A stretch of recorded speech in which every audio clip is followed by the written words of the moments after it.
जय माँ शारदे। आज का एपिसोड में छात्र जीवन के लिए शुरुआत करते हैं। जीवन रूपी बगीचे में पढ़ाई सुगंधी फूल। इस फूल को मुरझाने देना हमारी सबसे बड़ी भूल है। तो यहाँ पर विद्यार्थी के बारे में हमारे विद्वानों ने, संस्कृत कवियों ने, ज्ञाताओं ने विद्यार्थी का 5 लक्षण बताया है।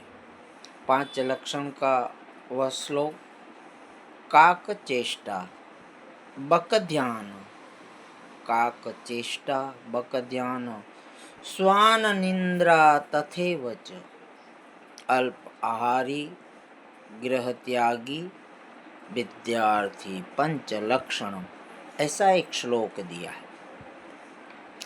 तो छात्र के 5 लक्षण में हम 5 बार में देंगे, 5 एपिसोड पे देंगे। पहला में हम पहली चीज को ही बताते, काक चेष्टा। चेष्टा माने हरकत, कौवे जैसी हरकत।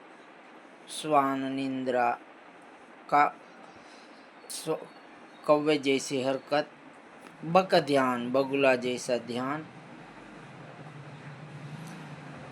उनके साथ साथ स्वान निंद्रा, कुत्ते जैसे नींद।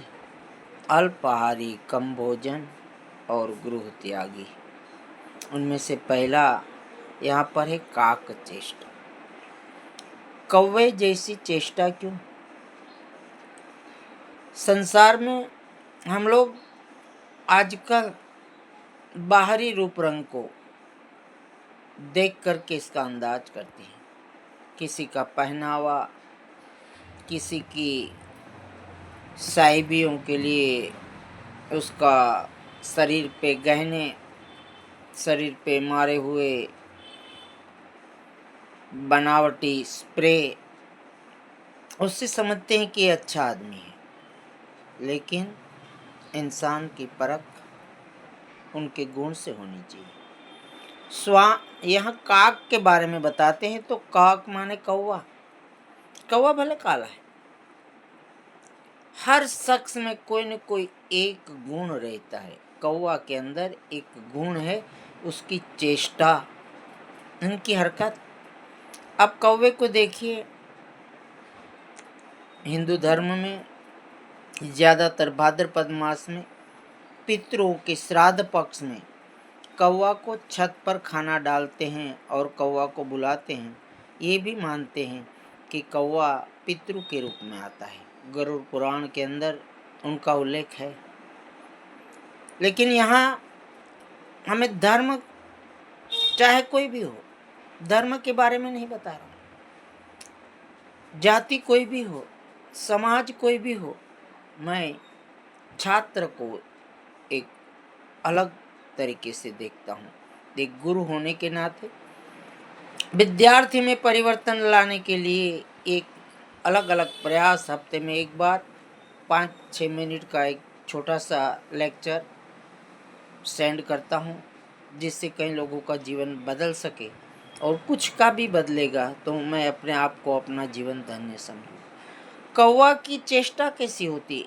आप कहीं हाथ में पूड़ी रोटी या कोई खाने का चीज लो, कौवा दूर पेड़ पर हो, उसकी नज़र एकाग्रता से आपके प्रति रहती है।